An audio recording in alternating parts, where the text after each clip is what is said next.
Well, I left before Sailor raced. I left immediately after race 6. Just leaving right now.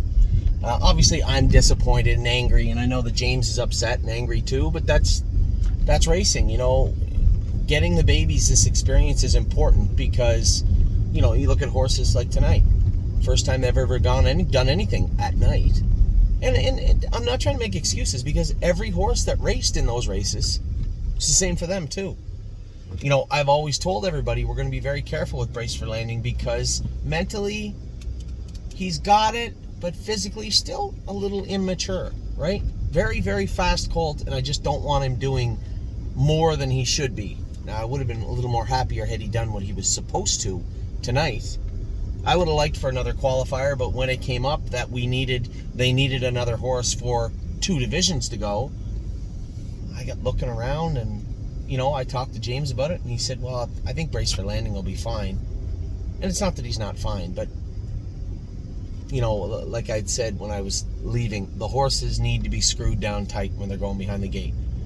You know, there's nothing they learn nothing from making a break, only that they can make a break. So I was very, very worried. I warmed up. I warmed up nothing but a dreamer, and I said, I don't think I can get this guy around with no hobbles on. You know, here's a horse. You want to talk about understanding his work. Here's a horse that, honestly, literally, as I sit here and talk to you, has worn the hobbles every day of his life that he trained since Christmas. Every time he trained, he had hobbles on. Now, we trained him twice, a mile in 2025 at the farm without them on, and he just felt so strong with them on, kind of snug last week. I said, this horse doesn't need them. I was certain he did when he warmed up, and I scored him down hard. He was on his toes going to the gate. And that little thaw out that he had just kept us, the hobbles are going back on. Nothing but a dreamer. It's not that he can't learn to. I guarantee you as a 3-year-old he won't need them. But as a baby, bouncing from Georgian to Grand River to Mohawk and various staking events, he's going to need them. At the very minimum, for a while. So nothing but a dreamer will get them on. You guys can imagine, I was a little disappointed with Enzo's performance. We did scope him right after. It didn't appear that there was any mucus in his nose, but again, I don't want to go home wondering what happened. I need to know all the information I can know when I leave the track. So at the very least, I can bring it to you. Enzo Guayo scoped 3 out of 5 for mucus with a ton of pimples. Now, are these allergy attributed? Possibly. Very possible. Now, it wasn't very warm tonight. Now, it was a nice night. Actually, truthfully, a perfect night when they went behind the gate. But it had been hot all last week. Is this a reactive type situation? And some of that allergy mucus compounded into, you know, something a little more? Was he a little bit sick? Seemed sharp enough, but when I called on him around the last turn, he did all he could and then fizzled out. Now, considering what I saw on the scope, I know why. It doesn't give you much comfort knowing why he didn't race the way you wanted him to. It gives you a little comfort. It gives you an excuse for your head. But they really have to go out and do the work, right? And that's not to say that he should have tonight. Just next time we race him, that mucus won't be there. Those pimples will be dissipated and mitigated. He will be on his toes. So I expect a big mile from Enzo Aguayo next week. What he did do was act like a professional. I didn't want him to bust out of there. Listen, we all think our horses are great because they're nice horses. The horse that was on the front end of Paul McDonnell's, I looked, was it 170? Well, a very expensive yearling. Might have been only 78. I thought it was 170. Snowpiercer. It might have been like 87, something like that. But a very, very expensive and a very nice horse in his own right. That's why I keep telling you, we can talk about how good ours are. Other people have nice horses too. Now, I was taking in all the information. What I found the most impressive, at least about my mounts, they were very professional tonight. Enzo Aguayo, he knew he wasn't 100%, obviously. He allowed me to settle him in the 3-hole around the first turn. He followed. I called on him. He passed that horse and did all the work he could. Fizzled out because he run out of air. But did his work as best he could, and that's all you can ask. If we have our horses in a position where they want to and they will execute the best work that they can do, then that's on us to find them the right place to be. And I want to take another crack. Give me the same class next week even. I want to take another crack at those guys. Now, obviously, Carter Michael Dio, you can see what happened. Just green. Right? It's just green horse. We took the hobbles off. We only had them on 2 weeks, so it wasn't really the same situation as Nothing But a Dreamer. James said he was just getting away from the gate, and he just, everybody, he's so fast, that horse, that he doesn't understand how to race just yet. He's not crazy, he's not hot, but mentally, this is the learning process for these horses. So the hobbles are going to go back on Carter Michael Dio next week. We can argue and talk all day about whether he really needs them and whether he just needs more time. And I know that James would like to make an argument to just go, like he said to me, he said, Anthony, I think Carter Michael Dio is, I don't even want you to send him to Pennsylvania. I like him to stay here, focus on getting him ready for the Houghton and getting him ready for the Wellwood. And even, he said, I know you got that spot for the Mohawk Millions, and, we in our mind, we think it's going to be Brace for Landing. I think everybody just thinks that.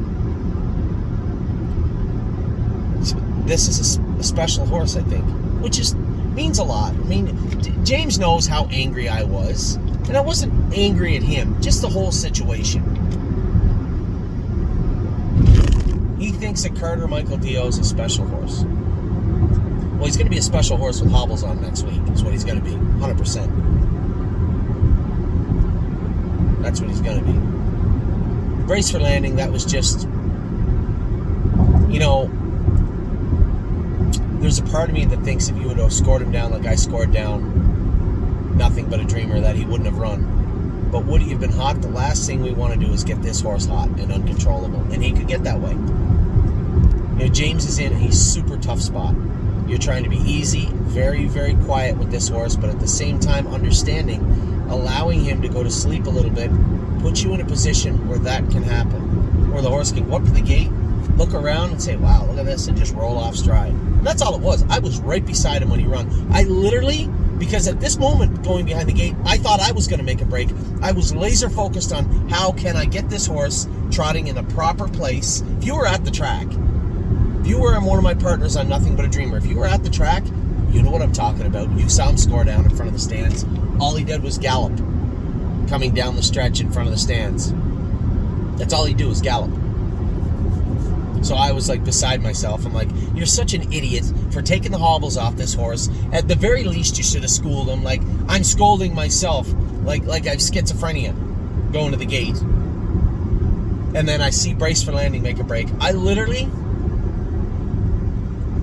almost bit a hole right through my lip. I was so irate at that moment. And not necessarily irate at James. Clearly I was mad at the time at him for a little bit because he was driving the horse, but I could see what took place. James doesn't want to turn him into a hothead, or Carter Michael Dio. That's the last thing you want to do. You don't want to give these horses bad habits. We've worked so hard to keep bad habits away from them and to polish them out of them. The last thing we want to do is put bad habits into them.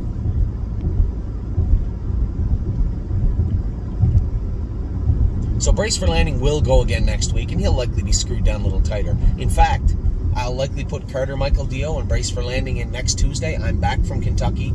I'll go with Brace for Landing. James can go with Carter Michael Dio. There. That'll fix that. And that's not a dig on James. That's just me wanting to know where the horse is. I understand that we want to be babying him and go easy with him. But I also am well aware there are major stake races coming up. And at some point, the babiness the gloves are off.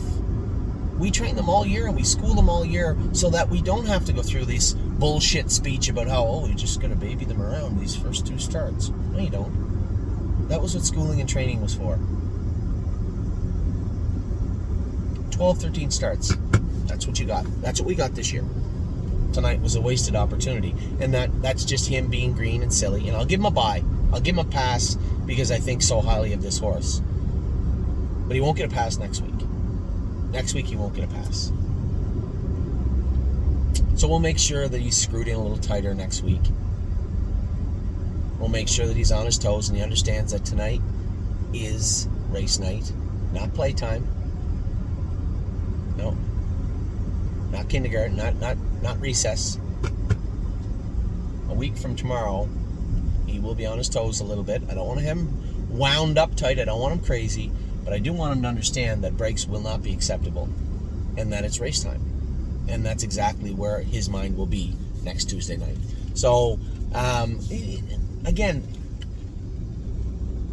I'm your partner on a lot of these horses, so I feel the same frustration you do. But it is a learning process. You got to be very, very careful. And be very careful with how you treat the horses. Sure, we all want them to go out and win. We just want them to go out and, win Laguna and Swinging Senorita, and you just want the good horses to go out and crush them, and everybody talk about our horses. It takes time. And really, most of that talk will come from the winner's circle in a stake race, not a maiden at Mohawk. But next week will be a new week. Next week will be a new race. And Brace for Landing will likely be in with Carter Michael Dio. And he will be on his best behavior. Of that I can assure you. So, with that, now Sailor has to race. Resolute Bay raced good tonight. Coming off first start on Lasix. 10 hole. He's the type of horse that likes to mix it up a little bit. I had to drag him off the gate and sit 8th or 9th with him. 9th, I think. And he finished up pretty good. I didn't check his chart line, but I thought the horse, it was an adequate. You know what he felt like? He felt like a horse that was 15-1, and I was happy with the way that 15-1 horse raced. He won't be 15-1 next week in there. He shouldn't be. He won't be sitting last in there next week. He'll be somewhere near the front end, and he will mix it up. And that's where Resolute Bay will be next week. Somebody asked me, I did want to race him without hobbles on, and Harry and James believe that he's going to be a much more effective horse with them on. I can't argue. As I said, I can't judge tonight because he's been off 15 days. He's been off the 15 days. We couldn't train him up super tight. He drew the 10 hole, so I'm not going to judge him tonight.